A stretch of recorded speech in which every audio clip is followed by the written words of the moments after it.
शिव जी का एक नाम ऐसा है और केवल चंद्रमौलेश्वर केवल तुम्हारे लिए ही नहीं। श्रीमद् भागवत कथा किस किसने सुनी है? हाथ उठाओ जल्दी से। जिन्होंने भागवत जी सुनी है, सबने सुनी है, रख लो, प्रणाम आपको। एक लीला भगवान शंकर ने, भगवान कृष्ण ने करी। एक बार भगवान कृष्ण बाल्यावस्था में, छोटी सी अवस्था है, भगवान कृष्ण को मालूम था गर्गाचार्य बाबा ने यशोदा जी की गोद में जो बालक थे उनका नाम 2.5 अक्षर का भगवान कृष्ण रख दिया। नाम रख दिया कृष्ण। और 2.5 अक्षर की महिमा प्यारी, महिमा अपरंपार है, जो लेगा कृष्ण नाम वो भव सागर से। गर्गाचार्य बाबा जी ने यशोदा जी की गोद में जो बालक था उसका नाम भगवान श्री कृष्ण रख दिया, कृष्ण।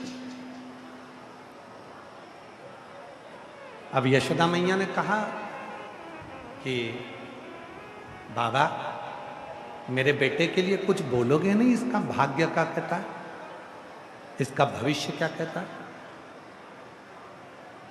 गर्गाचार्य जी बड़े मुस्कुराने लगे, उनके चेहरे पर हंसी आ गई, बड़ी खुशी हुई गर्गाचार्य बाबा। और गर्गाचार्य जी ने कहा इनका भाग्य क्या कहता है, इनका भविष्य क्या कहता है, मैं तुमको क्यों बताऊं? गर्गाचार्य जी ने बालक को गोदी में लिया और भगवान कृष्ण के कानों में कहा, बाबा मेरे ठाकुर, आप पृथ्वी पर तो आ गए हो, परंतु दुख ही दुख चारों तरफ से तुमको घेर कर रखेगा। उस दुख का निवारण तुमको खुद करना है, स्वयं। तब भगवान कृष्ण मुस्कुराने लगे। छोटी सी अवस्था थी भगवान कृष्ण की। असुर आना प्रारंभ होंगे। यशोदा जी ने लाला को पलने में सुला दिया।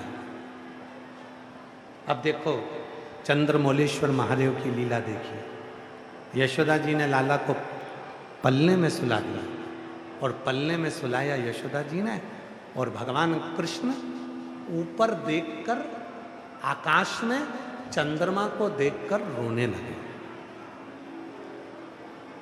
यशोदा जी दौड़कर आई, मेरे लाला क्यों रो रहे हो? कन्हैया ने फिर हाथ का इशारा करा तो यशोदा जी को लगा ना जाने क्या देखकर रो रहा है। यशोदा जी ने गोदी में लिया, फिर भी लाला चुप नहीं होता। थोड़ी देर बाद नंद बाबा आ गए। नंद बाबा ने भगवान कृष्ण को गोदी में लिया, पर भगवान कृष्ण ऊपर इशारा कर कर कर रो रहे थे। नंद बाबा जी ने पूछा तुम्हें क्या चाहिए? तब यशोदा जी की गोद में कन्हैया थे और यशोदा जी ने कहा चांद चाहिए। तब भगवान कृष्ण को याद आया, गर्गाचार्य बाबा ने कहा था बहुत सारा दुख, बहुत सारी तकलीफें तुम्हारे सामने आने वाली है, तब तुम उसकी व्यवस्था खुद करो।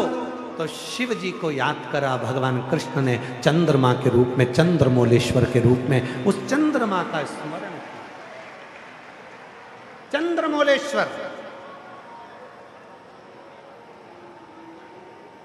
और यशोदा जी ने तुरंत नंद बाबा से कहा जाओ एक थाली लेकर आओ, थाली को आंगन में रखो, उसमें पानी डालो। और एक लाइन बहुत अच्छे से श्रीमद् भागवत के जो वक्ता हैं बहुत प्रेम से गुनगुनाते हैं हमारे, अपने लाला को चंदा दिखाए रही